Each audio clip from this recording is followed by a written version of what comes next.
Dando sequência, então, irmãos, na exposição do Evangelho de Mateus, hoje nós veremos a atitude de Jesus em relação à oposição que agora está declarada contra ele. Nós vimos no texto da semana passada o confronto que ele teve com os fariseus, aquela elite religiosa, os mestres judaicos daquele tempo, sobre a questão do sábado. Então, depois de acusarem os discípulos de Jesus de não cumprirem a lei, aquela lei de Deus que determinava guardar o sábado como um dia de descanso, depois de Jesus trazer os seus argumentos de defesa, e depois de Jesus, na sinagoga judaica, confrontar os fariseus com as suas próprias contradições, Jesus alertou a eles que eles não viam problema em acusar Jesus num sábado, ou seja, fazer mal para alguém em um sábado, mas viam problemas em Jesus fazer o bem a um homem no sábado, a curar um homem com uma deficiência na sua mão em um dia do sábado. Então, diante de tantos argumentos contundentes, a revolta dos fariseus foi grande e a oposição agora começa a acontecer de maneira declarada. Uma oposição que tem um objetivo muito claro, que é calar Jesus de Nazaré. Hoje nós veremos a sequência imediata desse novo momento agora no ministério de Jesus, o momento onde a oposição ela está declarada contra ele, é pública, os fariseus agora tentariam calar o ministério de Jesus. O texto de hoje, Mateus 12, versos 15 a 21. Acompanhe comigo a leitura. Mas Jesus, sabendo disso, afastou-se dali. Muitos o seguiram, e a todos ele curou, advertindo-lhes, porém, que não o expusessem à publicidade. Isso aconteceu para se cumprir o que foi dito por meio do profeta Isaías. Eis aqui o meu servo que escolhi, o meu amado, em quem a minha alma se agrada. Farei repousar sobre ele o meu espírito, e ele anunciará juízo aos gentios. Não entrará em discussões, nem gritará, nem fará ouvir nas praças a sua voz. Não esmagará a cana quebrada, nem apagará o pavio que fumega, até que faça vencedor o juízo. E no seu nome os gentios colocarão a sua esperança. Vamos orar mais uma vez, irmãos? Querido Deus, amado Pai, nós queremos humildemente, Deus, reconhecer as nossas limitações e o nosso pecado, pedir perdão por isso, Senhor, reconhecendo que somos completamente incapazes diante de Ti, não temos nenhum mérito na Tua presença, Senhor, nós confiamos apenas naquele que nos justifica, aquele que nos faz justo diante de Ti, aquele que intercede por nós diante da Tua santa presença, Deus, Senhor Jesus Cristo. Graças a Ele nós podemos estar aqui reunidos, Deus, em torno da palavra de Deus, pedindo que o Senhor nos ensine a Tua palavra, que o Senhor nos ensine a Tua verdade, que o Senhor faça por nós aquilo que somos incapazes de fazer, nos dando convencimento e entendimento do texto. Senhor, nos guia na Tua verdade e nos livra do erro. É o que te pedimos em nome de Cristo. Amém. Irmãos, esse texto de hoje é o texto que está inserido aqui num intervalo de narrativas, conforme eu tenho explicado, entre o segundo e o terceiro discurso de Jesus, aqui no Evangelho de Mateus. Ele apresenta a reação padrão das pessoas em relação a Cristo. Jesus ele é rejeitado por muitos e esperado por alguns. No caso do texto, nós veremos Jesus sendo rejeitado pelo povo, mas esperado pelos profetas. E eu pretendo aqui essa noite, com a graça de Deus, falar um pouco sobre essa rejeição das pessoas a Jesus.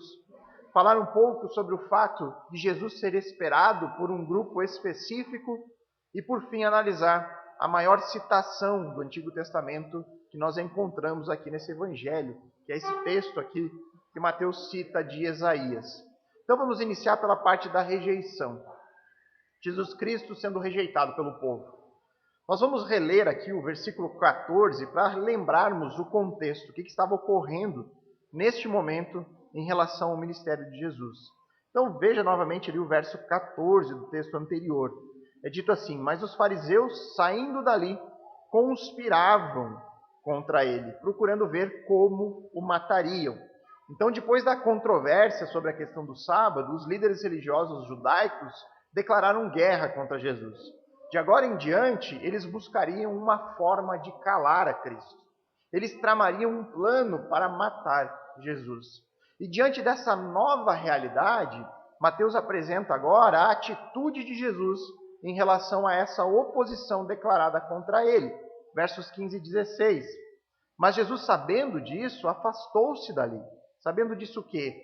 Do plano dos fariseus contra a vida dele. Muitos o seguiram, e a todos ele curou, advertindo-lhes, porém, que não o expusessem à publicidade. Então Jesus estava ciente de tudo isso. Ele sabia exatamente quais eram as intenções dos fariseus. Sabia também que ainda não era o momento dele partir deste mundo. Por conta disso, Jesus se afasta daquele perigo iminente. Entretanto, ele não faz isso de maneira secreta. Jesus não vai se esconder da vista das pessoas de maneira geral. Nós vemos aqui no texto que muitos ainda seguiram a Jesus.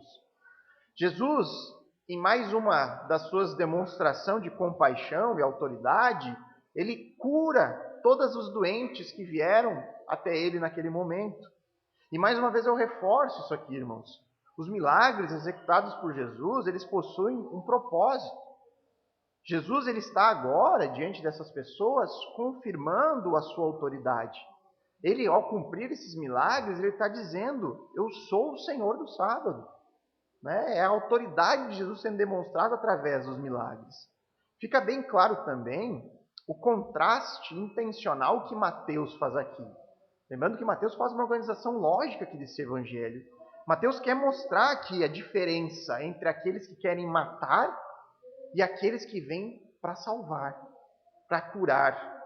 Um contraste entre aqueles que colocam os fardos muito pesados para as pessoas carregarem, no caso esses religiosos e as suas regras infinitas de conduta que eles exigiam das pessoas, e aquele que vem para aliviar o peso da vida das pessoas. Mas ao mesmo tempo que curava, Jesus pedia também para as pessoas que elas mantivessem o silêncio em relação a ele mesmo. Tendo em vista que neste momento aqui, Jesus não queria intensificar o confronto com os fariseus. E isso poderia ocasionar na sua morte precipitada. Essa postura de Jesus neste momento, ao se retirar, ao evitar o confronto direto com os fariseus, ao não buscar publicidade, uma publicidade em relação a ele mesmo, Mateus diz que isso é um cumprimento de profecias. Nós veremos quando ele dá a citação aqui do texto do profeta Isaías. Mas o que eu queria chamar a atenção de vocês agora, neste momento, é a postura do povo aqui, nesse texto. Porque eu estou falando da rejeição do povo a Jesus. E o que nós vemos aqui é o povo seguindo a Jesus, ainda depois daquele momento de confronto. Mas nós não podemos nos iludir com o fato de que muitos seguiram Jesus depois desse embate com os fariseus. E achar que esse povo está do lado de Jesus e rejeitando os seus próprios líderes religiosos. Esse povo aqui, irmãos, é o mesmo povo que vai apoiar a crucificação de Jesus mais à frente. Essas pessoas estão com Jesus neste momento por um motivo bem claro, que está expresso no final do versículo 15. E a todos ele curou. Esse é o Messias que o povo quer. Esse é o Messias que supre as expectativas dessas pessoas. Porém, quando esse mesmo Messias passar a pregar sobre a necessidade da sua morte, quando esse mesmo Messias começar a pregar sobre a salvação espiritual da alma, que só é encontrada em uma união com o seu corpo e com o seu sangue, essas mesmas pessoas que hoje estão com ele abandonarão a ele. E isso, irmãos, é muito significativo para nós hoje. Serve para nos trazer um grande alerta. Isso demonstra que o fato de uma pessoa seguir a Jesus não é garantia de que ela não rejeite Jesus no seu coração. Uma pessoa pode seguir o Jesus que cura, mas rejeitar o Jesus que é Senhor do sábado. Uma pessoa pode seguir o Jesus Rei, mas negar e rejeitar o Jesus servo sofredor. Isso que está acontecendo aqui, neste momento da história de Jesus, isso continua ocorrendo de maneira cíclica ao longo do tempo. Multidões seguem Jesus. Porém, quando você faz uma análise mais detalhada, nós perceberemos que essas pessoas seguem o seu próprio Jesus. Um ídolo pessoal, um Jesus construído na sua mente. Mas quando elas são apresentadas para o verdadeiro Jesus, o Deus homem, o Jesus que é Senhor, o Jesus que é dono de todas as coisas, o Jesus que tem plena autoridade para salvar quem Ele quer e plena autoridade para expulsar quem Ele quer do seu reino, as pessoas passam a rejeitar esse Jesus. E por conta disso, eu não me canso de repetir, irmãos, analise a sua fé em Jesus. Para você crer, para você ter fé em algo, você precisa ter um conhecimento inicial dessa coisa. Para você crer em Jesus, você precisa de informações sobre Ele que te levem ao desenvolvimento de uma confiança de que esse Jesus é o seu Salvador. É o Salvador que você tanto precisa. E principalmente de que o Jesus que você conhece é o Cristo de Deus, capaz de te salvar. Por isso nós devemos vasculhar o nosso conhecimento sobre Cristo. Quem Cristo é para você? De onde vêm as suas opiniões formadas sobre Jesus? Você ouviu falar sobre Ele? Você viu um filme que contou a história desse Jesus? Você escutou pregações sobre Jesus? De onde procede o conhecimento que você adquiriu sobre Cristo? O que você espera desse Jesus? Essas questões, elas são vitais para determinar se a sua fé está sendo depositada num lugar seguro. Porque se nós formularmos o nosso próprio conceito sobre Jesus, nós passaremos a crer em um Cristo criado na nossa mente, por nós mesmos. E aí então, nós estaremos correndo atrás do vento. Estaremos depositando a confiança em algo que nem existe. Essas pessoas do texto estavam atrás de um Jesus curandeiro, que poderia aliviar a dor momentânea delas. Mas elas não buscavam o Jesus que poderia dar a elas o descanso eterno. Em nossos dias, irmãos, as igrejas estão cheias de pessoas atrás de alívio momentâneo. Estão cheias de gente atrás de uma vida melhor neste mundo.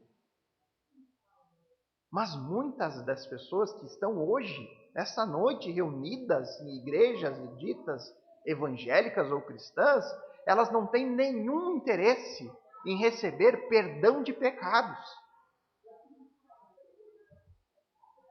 Primeiro porque, na maioria das vezes, elas sequer entendem ou reconhecem esse problema na sua própria vida. Elas nem sabem que o pecado separou elas de Deus. A maioria das pessoas buscam Cristo para receber algo agora, aqui, no hoje. E falando mais especificamente das pessoas aqui do texto, em grande medida, essas falsas expectativas do povo sobre o Messias, esse erro de não conseguir enxergar quem estava diante deles, porque olha que pensamento miserável desse povo. Eles queriam um médico, mas estava diante deles o próprio Deus. Olha o que eles perderam. Olha quem estava diante deles, eles não conseguiam enxergar isso. E por que eles não conseguiam enxergar? Porque eles não davam a devida atenção ao texto bíblico. Havia uma falha neste povo em não valorizar as profecias, as escrituras, a própria palavra de Deus. E não é exatamente o que acontece em nossos dias. As pessoas diariamente são enganadas por falsos mestres que pregam sobre falsos cristos, porque não dão o devido valor à própria palavra de Deus, que é a única verdade confiável que nós temos. E ninguém vai ter desculpa diante de Deus. Ninguém vai poder dizer que foi enganado. Pelo menos não no nosso contexto atual, irmãos. Nosso contexto aqui do Brasil. Deus entregou a sua revelação a nós. Está aqui, diante de cada um de nós. E com base na palavra de Deus, nós afirmamos: só há um único Jesus digno da sua confiança. Esse Jesus que foi profetizado e que foi esperado pelos profetas. No verso 17 diz ali, isso aconteceu.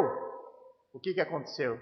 Essa atitude de Jesus em relação à oposição, essa saída de Jesus de maneira a evitar o conflito direto, a não buscar publicidade neste momento, isso aconteceu para se cumprir o que foi dito pelo meio do profeta Isaías. Então nós não podemos perder de vista esse contexto, esse intervalo aqui entre o segundo e terceiro discurso de Jesus em Mateus, um intervalo que tem como uma marca principal o início dessa rejeição declarada dos judeus a Cristo. Uma rejeição que tem origem no fato de que o ministério de Jesus começou a frustrar as falsas expectativas que o povo tinha em relação ao Messias. Mateus quer, neste momento, confirmar exatamente esse ponto.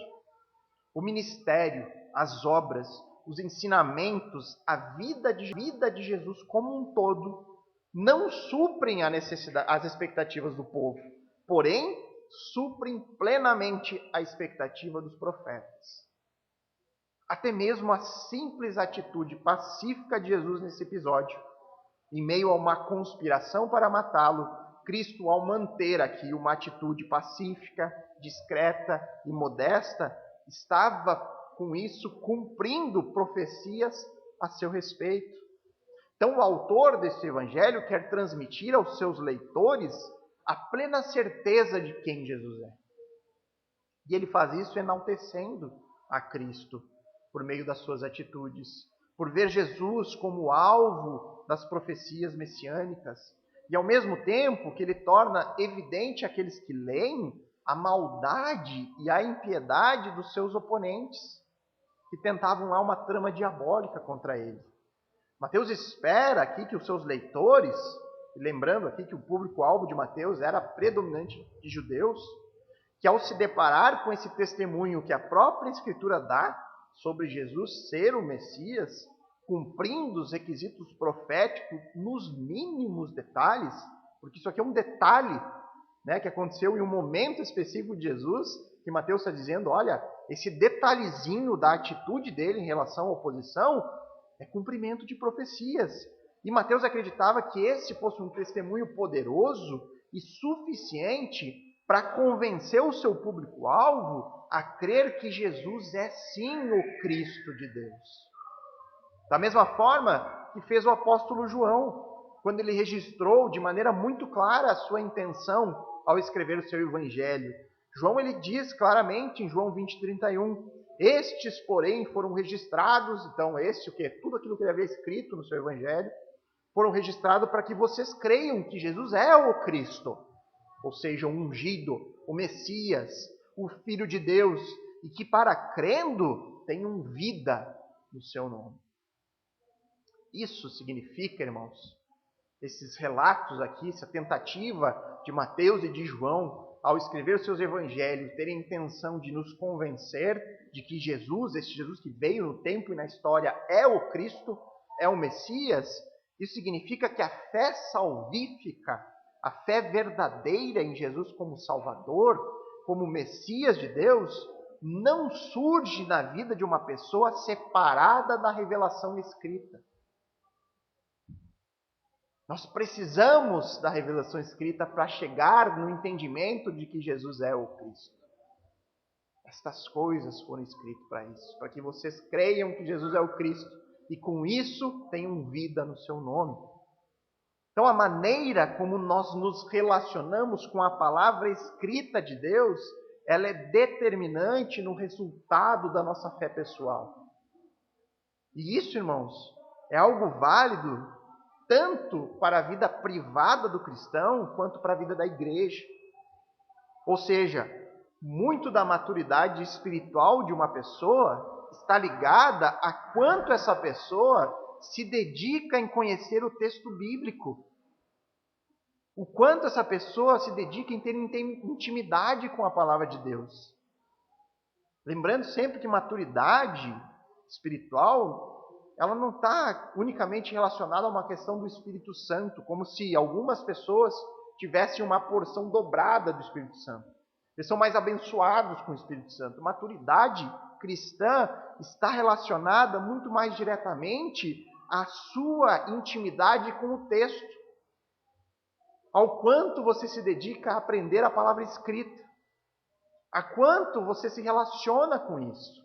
Porque o conhecimento da palavra vai trazer a maturidade. A sua intimidade com o texto bíblico. E isso também vale para a igreja. Uma igreja produz mais frutos quanto mais ela valoriza a palavra de Deus. Quanto mais ela coloca a palavra no centro da igreja.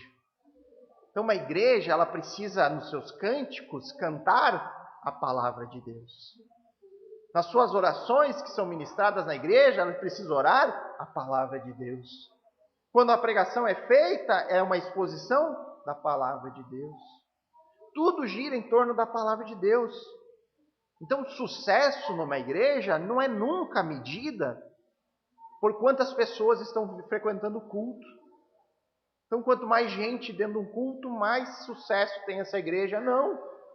Porque você pode ter uma igreja cheia de pessoas, uma multidão, e nenhuma das pessoas ali ter algum tipo de relação fiel com a palavra de Deus.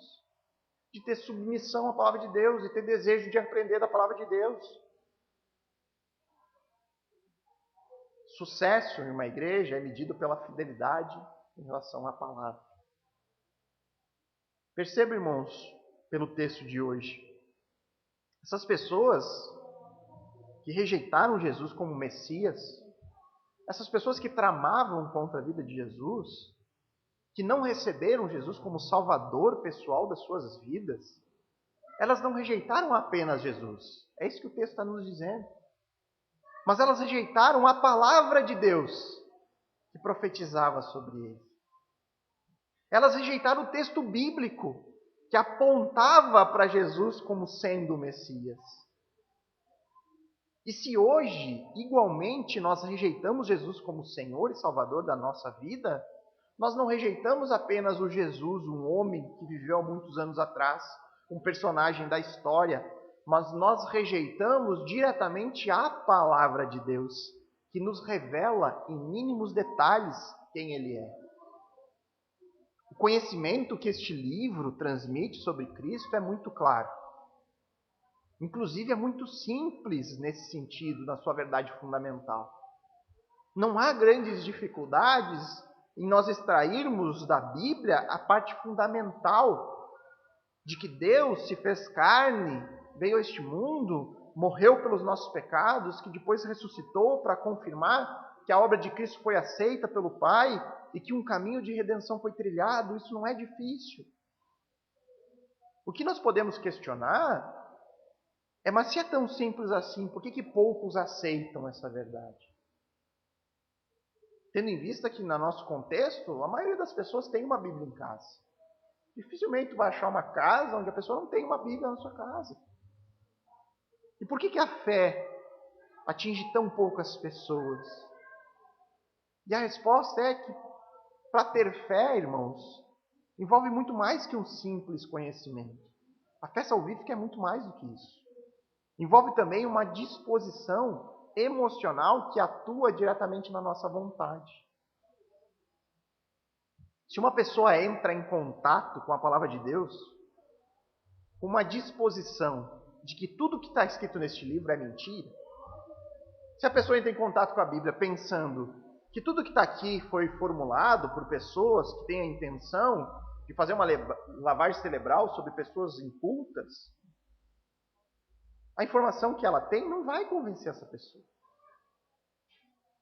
Por mais que seja claro, por mais que seja uma verdade simples, a pessoa não será convencida por isso. E é por esse motivo que nós oramos pela salvação das pessoas. Porque nós sabemos que Deus, ele precisa atuar mudando essa realidade de um coração que está em oposição à palavra. Ele não quer receber o que está escrito aqui. O coração dele está contrário a isso. E nós oramos para que essa disposição seja alterada de maneira sobrenatural por Deus. Nós oramos para Deus intervir sobre essa incredulidade. E eu me lembro muito bem, irmãos, da minha própria vida, essa indisposição com a palavra. Eu me lembro de não querer levar em conta o que era me dito sobre Jesus e sobre a Bíblia. Eu me lembro desse tempo, onde eu me recusava a ouvir isso que era pregado. Até que em um momento essa oposição foi encerrada. E aí eu passei a dar uma chance para a Bíblia me convencer que eu estava errado. O resultado foi que ela me convenceu. E assim é com cada um de nós. Em algum momento, talvez você não se lembre, mas em algum momento, se você se converteu de verdade, essa oposição à palavra de Deus foi quebrada. E você deu ouvidos a ela. E você começou a cogitar a possibilidade desse livro ser de fato a verdade. E hoje você está aqui. Eu não sei a disposição de cada um que está aqui em relação à palavra. Mas eu lanço o desafio. Deixe a palavra falar a você. E peça a Deus em oração para que Ele te mostre a verdade. Porque crendo ou não neste livro, disso aqui depende a sua vida. E disso aqui depende o seu destino eterno, crendo ou não crendo. Agora vejamos a parte mais importante do texto de hoje, que é a citação que Mateus faz do profeta Isaías. Mateus nos apresenta aqui Jesus, o servo escolhido, dos versos 18 a 21. Eis aqui o meu servo que escolhi, o meu amado, em quem a minha alma se agrada. Farei repousar sobre ele o meu espírito, e ele anunciará juízo aos gentios. Não entrará em discussões, nem gritará, nem fará ouvir nas praças a sua voz. Não esmagará a cana quebrada, não apagará o pavio que fumega, até que faça vencedor o juízo. E no seu nome os gentios colocarão a sua esperança. Essa é a maior citação do Antigo Testamento que Mateus faz ao longo do seu evangelho. Ele está citando aqui Isaías capítulo 42, versos de 1 a 4.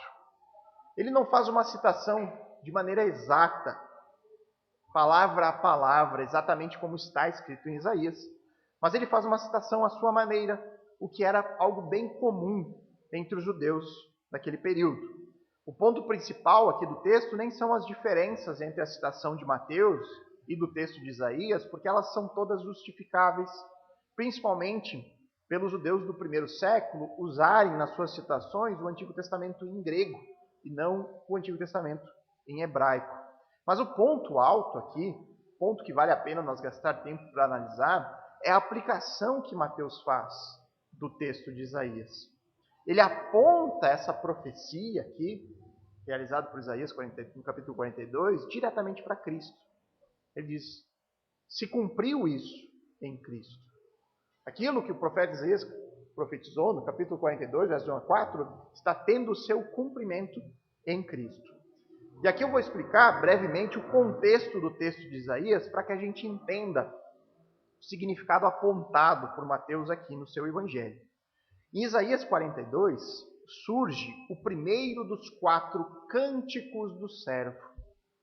Depois de Isaías ter profetizado no capítulo 41 sobre ameaças de juízo, no capítulo 42 o profeta se concentra no tema da salvação que virá ao povo de Deus. E nesse contexto surgem as profecias de Isaías, a figura do servo de Deus, onde nós vamos encontrar o ápice dessas profecias do servo no capítulo 53, com as profecias sobre o sofrimento do servo. Né? Talvez o capítulo mais conhecido por nós, aqui nós cantamos aqui o cântico de Isaías 53, né? Sobre o servo sofredor. Então o ápice desses cânticos do servo encontram o seu apogeu, o seu ápice ali no capítulo 53. Mas em Isaías 42, versos 6 a 7, também é dito umas informações bem importantes sobre o servo, que são informações bem familiares a nós, leitores do Novo Testamento. Ele diz assim no seu texto profético: Eu, o Senhor, chamei você em justiça. Deus aqui está profetizando por meio do profeta Isaías, ele está dizendo: eu chamei você. Você quem? O servo. É o servo aqui que Isaías está profetizando. Chamei você em justiça. Eu o tomarei pela mão e o guardarei, e farei de você mediador da aliança com o povo e luz para os gentios, para abrir os olhos dos cegos, para tirar da prisão os cativos e do cárcere os que jazem em trevas. Quem que nós enxergamos imediatamente quando nós lemos um texto como esse? Ou quando nós lemos Isaías 53? Quem que nós vemos aqui? Quem é esse mediador da aliança? Quem é esse que traz luz ao gentio?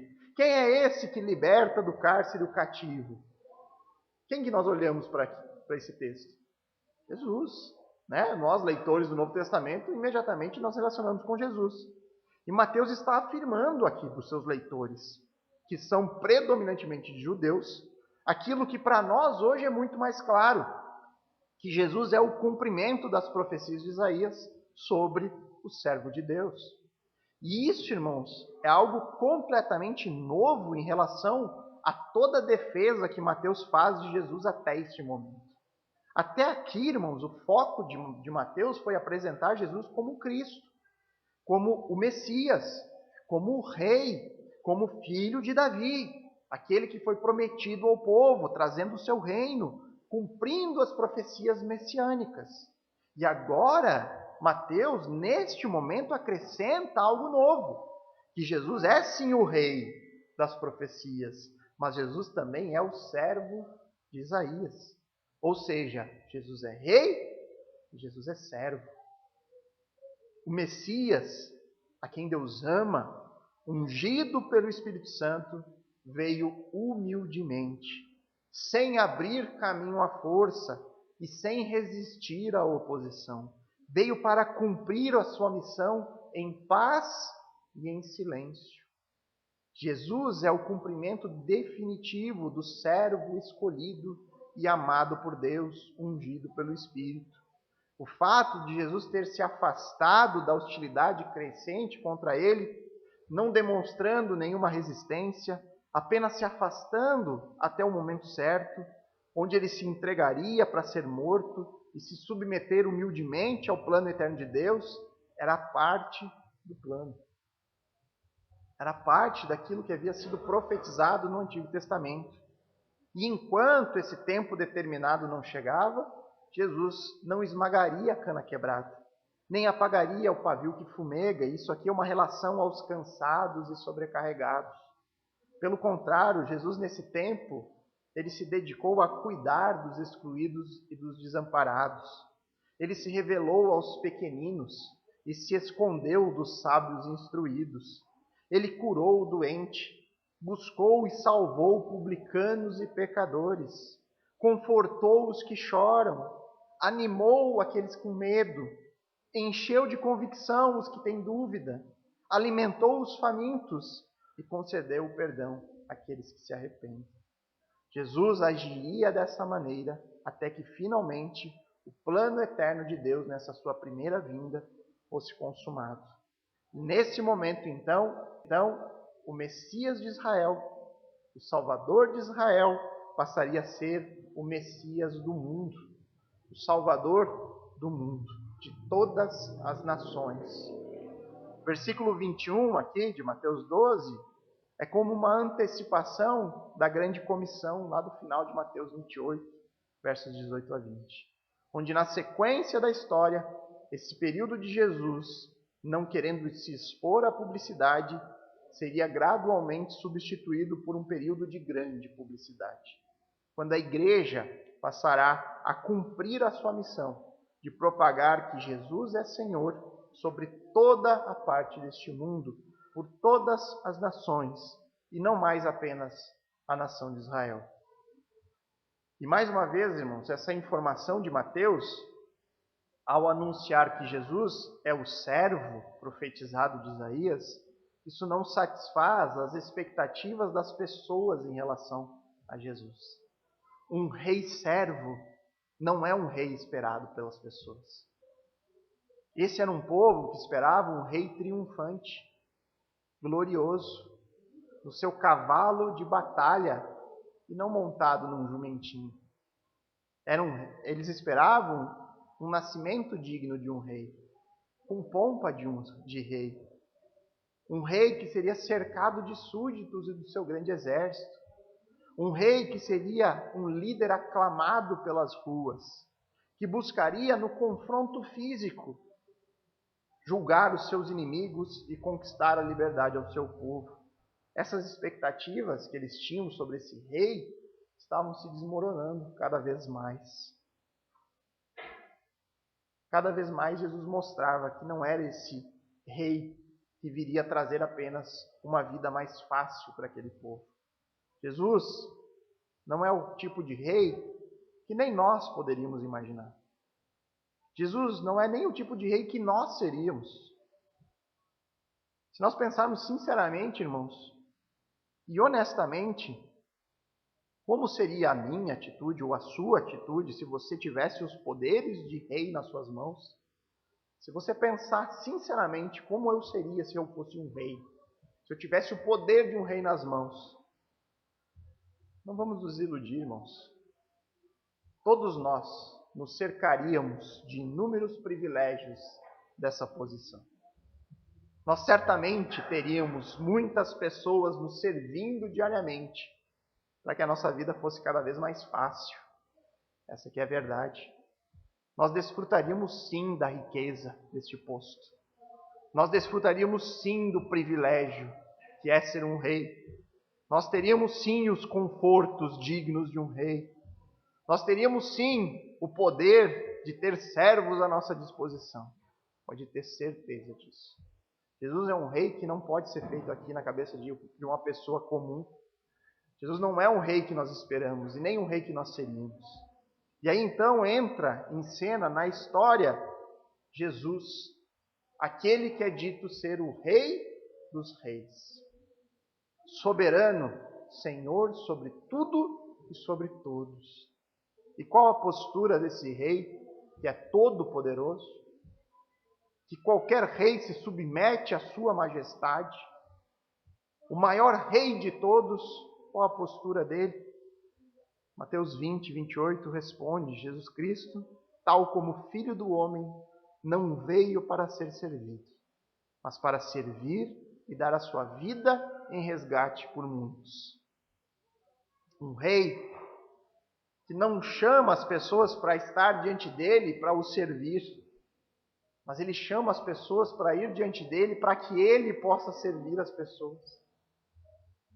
Um rei que não abusa da sua autoridade para intimidar, mas que usa da sua autoridade para fazer o bem, para exercer misericórdia com aflitos e oprimidos.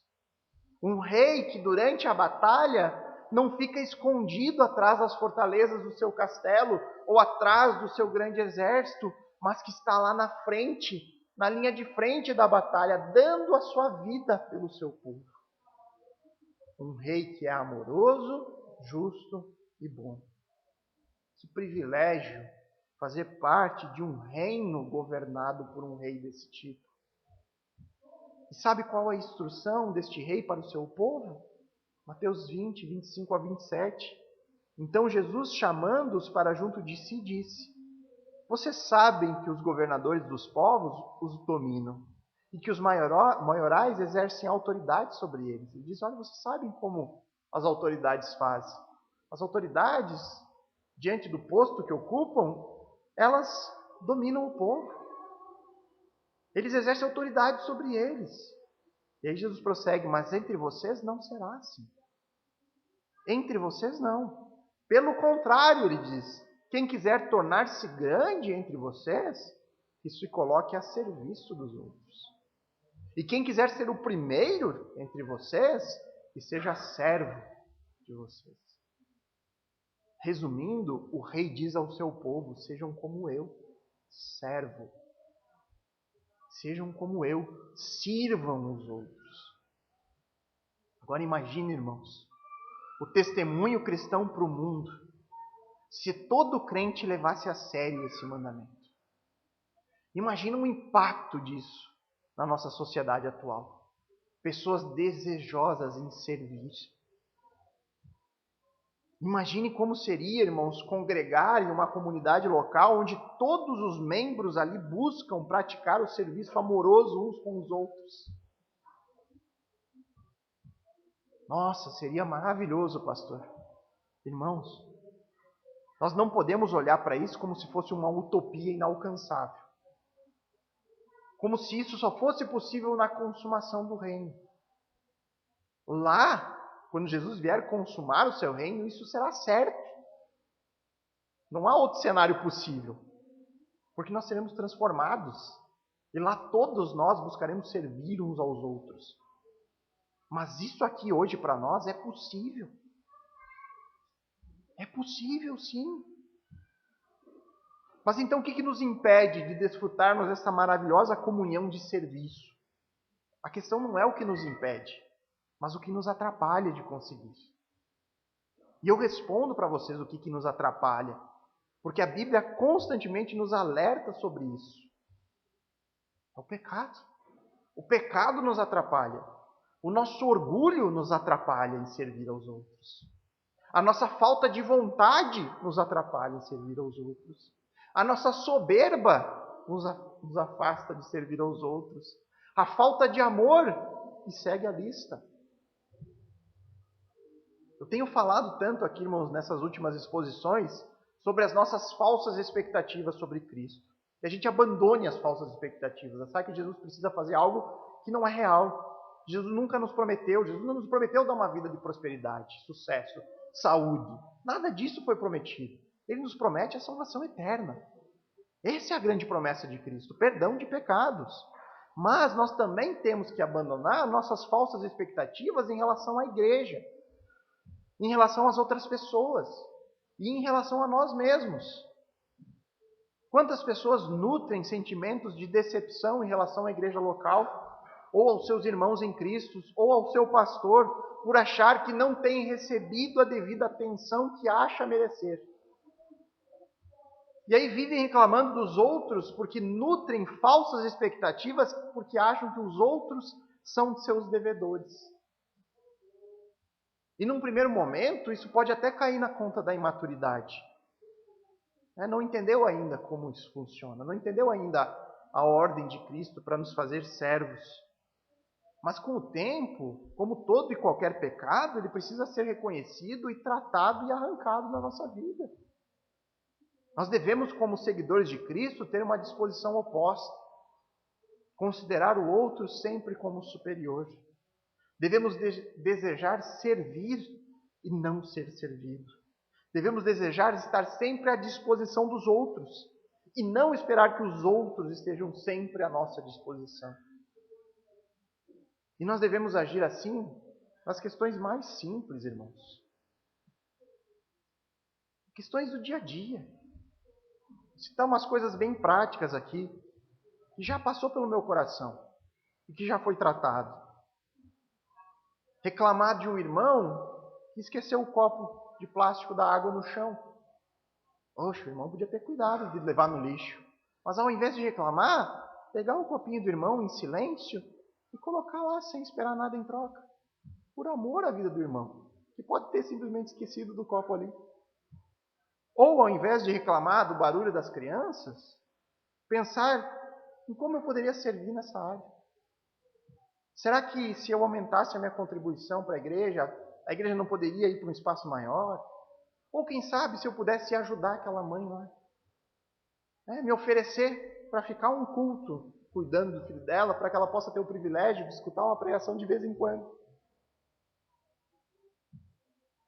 São questões simples, irmãos, coisas corriqueiras, mas que fazem a diferença, que mostram na vida da comunidade, uma disposição semelhante à de Cristo, de servir e não de ser servido.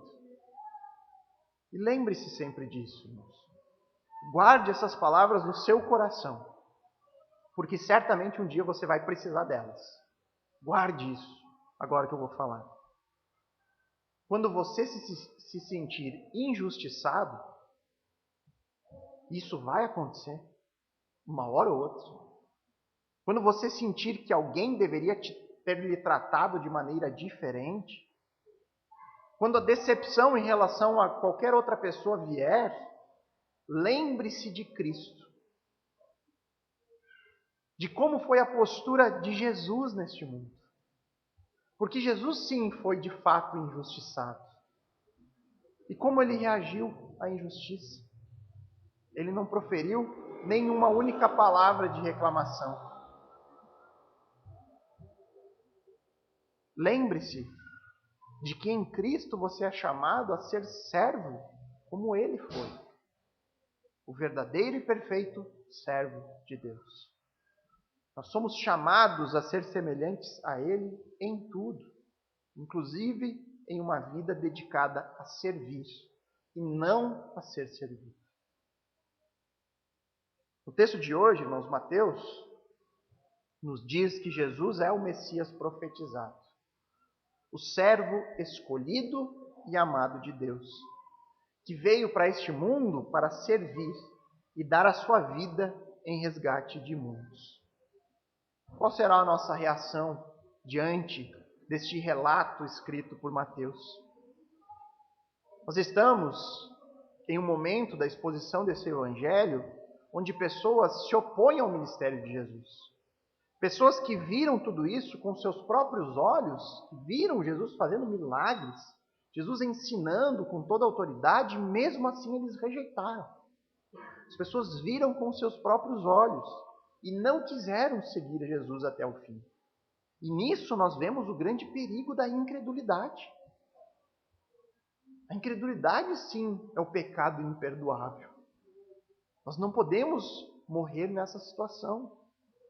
E diante, irmãos, da incredulidade de um dos seus discípulos, de nome Tomé, que só acreditou na ressurreição quando ele viu Jesus ressurreto com seus próprios olhos, Jesus disse a Tomé: "Você creu porque me viu? Bem-aventurados são os que não viram e creram." João 20, 29. O conhecimento, irmãos, que você precisa sobre o Jesus da Bíblia, você tem recebido nessa igreja todo domingo. E sempre com a ressalva, irmãos, de que isso só não é suficiente. Não pense que vindo ouvir todo domingo, isso está de bom tamanho. Muito pelo contrário. Você precisa comparar tudo aquilo que você ouve com o texto bíblico e manter a sua mente cativa, não aquilo que eu falo aqui, mas aquilo que você está vendo na própria palavra de Deus. E ao longo da semana, você deve prosseguir no estudo da palavra de Deus, buscando manter a sua mente cativa a ela, porque ela é a única verdade confiável. O meu objetivo é ser só um facilitador, poder ajudá-los a entender o que o texto diz. E é por isso que nós oramos antes de cada pregação, para que Deus nos ajude no livro do erro, nos conduzindo na sua verdade. E principalmente, irmãos, eu oro para que Deus atue com poder, mudando a nossa disposição rebelde em relação à palavra de Deus. Para que ela venha com o poder do alto mudar a nossa vida e nos fazer encontrar em Jesus aquele que é o único digno de toda adoração. Que Deus atue em nosso coração, nos convencendo de que o nosso pecado foi perdoado. Nos convencendo que nós precisamos de um Salvador. Nos mostrando que nós, de fato, nunca saberemos o preço que foi pago lá na cruz por nós. Mas nós precisamos confiar que esse preço foi pago.